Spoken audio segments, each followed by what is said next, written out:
ইফরাজ, এটা তুমি কি করছো?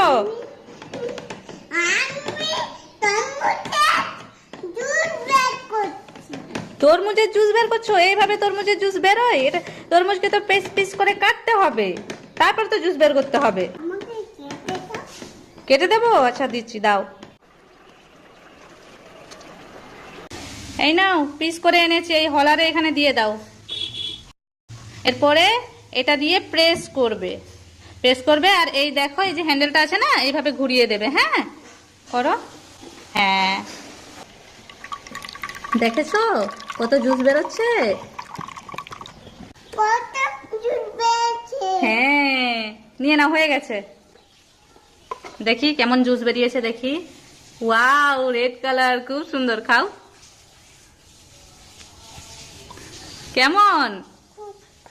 খুব ভালো।